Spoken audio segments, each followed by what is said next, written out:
Marshall afirma que entre as leis existe uma hierarquia. Lembra que ainda não existe nem Kelsen, hein? Ainda nem existe Kelsen, com a pirâmide normativa das leis.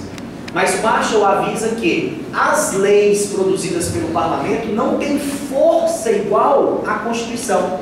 Porque a Constituição é do poder constituinte e as leis são dos poderes constituídos.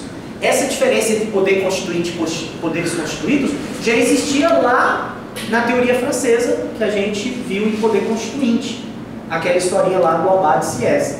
Ou seja, quem faz as leis deve obediência a quem fez a Constituição, que é um poder maior. Então, olha a saída dele. Ele diz assim: ao analisar o caso Marbury versus Madison, me deparei com a seguinte questão. A lei que Marbury alega ser da competência da Suprema Corte julgar o mândamus é inconstitucional. Olha a saída que ele faz. A saída do julgamento do caso concreto, olha o julgamento dele. A lei que atribui à Suprema Corte, atribuiu, colocar no passado, à Suprema Corte a competência para julgar,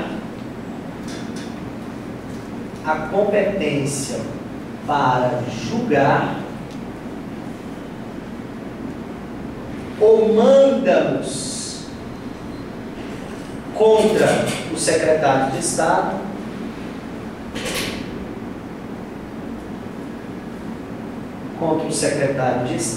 é inconstitucional.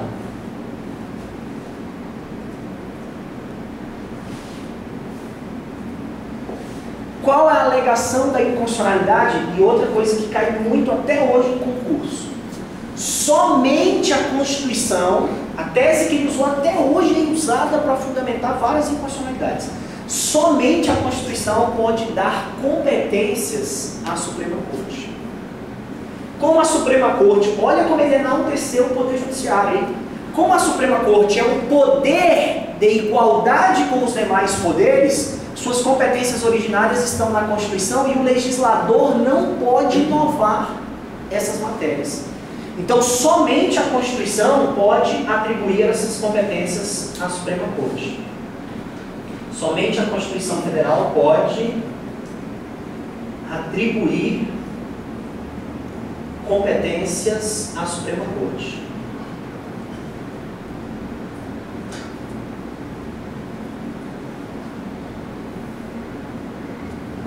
Sabe quando julga e não julga?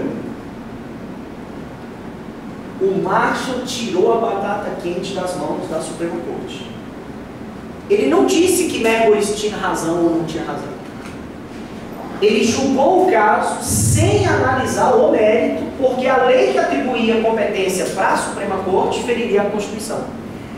Com isso, ele não desagrada o presidente da República, que mandou editar o ato, e também, apesar de aparentemente desagradar o Congresso que editou a lei, o Congresso não está nem aí para aquela lei. O Congresso não acha aquela lei relevante. Então o Congresso, talvez sem perceber que estaria perdendo um poder muito grande, que era o poder de fazer, o único a fazer o controle, o Congresso americano deixa a decisão assim. O Congresso não liga para essa decisão, porque a lei era de menor relevância. Essa decisão foi tão inovadora que apenas 60 anos depois a Suprema Corte foi fazer de novo o controle de constitucionalidade. Somente na década de 60 do mesmo século é que houve outro caso de controle de constitucionalidade nesse monte. Mas essa questão foi fundamental. Ela criou o controle difuso e nessas mesmas bases colocadas até aqui, qualquer juiz ou tribunal brasileiro pode fazer isso. Qualquer juiz ou tribunal brasileiro tem esse poder de fazer o controle difuso. No Brasil, esse controle, você colocando observação quanto ao Brasil, tá? No Brasil, esse controle só vai surgir, como eu já tinha dito antes, em 1891. Mas aqui vai ter mais algumas observações.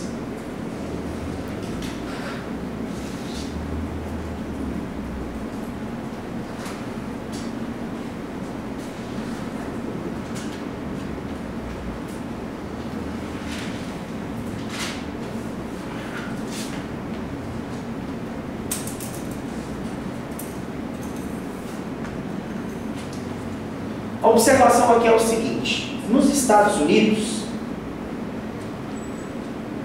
sempre prevaleceu a teoria do judicial review. O que é a teoria do judicial, que é o quê, tá? Judicial review. Se não me engano é EW aqui no final. Significa, também chamado de stare decisis.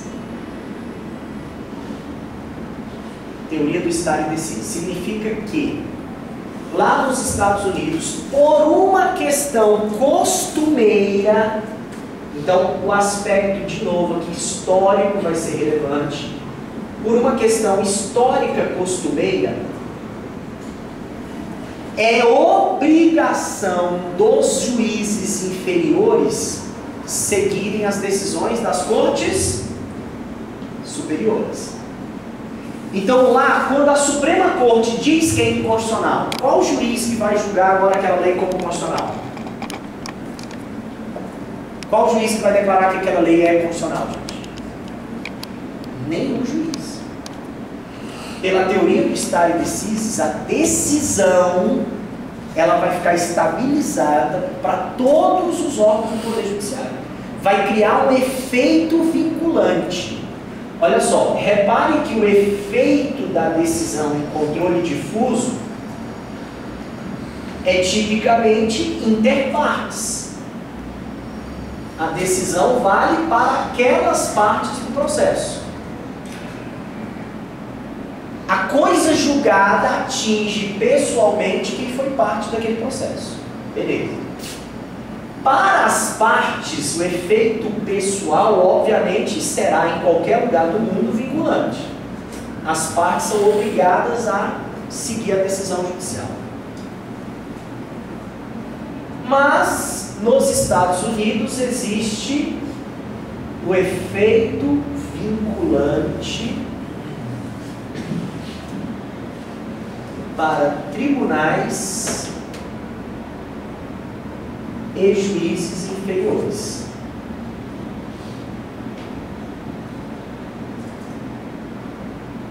Então, nos Estados Unidos, uma única decisão da Suprema Corte, no caso concreto, já equivale a uma decisão nossa de ADIM. Ela é feita no caso concreto, ela é uma questão que vale para as partes, mas pela força dos precedentes, nenhum juiz se acha capaz de contrariar a decisão da Suprema Corte. A decisão da Suprema Corte é obrigatória por uma questão histórico-costumeira para os outros juízes. Então tem um caráter obrigatório. Ninguém desrespeita. Ninguém. Nenhum juiz levanta a mão e diz, eu discordo. Mas onde está escrito que o juiz é obrigado a seguir? Não está escrito. Mas é assim. Não discuta porque é assim. Nenhum juiz lá tem a capacidade de levantar a mão e dizer, não concordo com a decisão da Suprema Corte. Eu sigo a decisão da Suprema Corte. Todos eles são educados, desde criancinha, a seguir a decisão. A força dos precedentes cria um efeito vinculante automático. Esse efeito vinculante aqui, repare, ele é automático pelo caráter histórico. Uma questão que a gente vai verificar que vai ser problemática no Brasil. No Brasil existe esse efeito vinculante automático? Não existe. Então no Brasil a gente inaugura o controle de constitucionalidade copiando o modelo norte-americano, porque lembra que a Constituição de 1891 é obra de Rui Barbosa, que era apaixonado pelo direito norte-americano. Então ele traz esse controle para cá, só que para cá a gente não traz a força dos precedentes. Então o que acontece? O juiz do Supremo, a Suprema Corte brasileira diz que é inconstitucional, o juiz da Samambaia diz que é constitucional, ou vice-versa. Então a gente cria aqui a possibilidade de decisões contraditórias sobre a mesma lei, mas elas não são consideradas totalmente contraditórias, porque aqui no Brasil a gente vai ficar com efeito só interpartes mesmo. Então a decisão, como só ataca as partes daquele processo, a decisão não vai gerar efeito vinculante. vinculante para os próximos casos. Aí a gente vai ver alguns mecanismos que foram criados no Brasil para tentar solucionar essa falta da força dos precedentes, dos efeitos vinculantes que lá nos Estados Unidos existe. Até aí, dúvidas?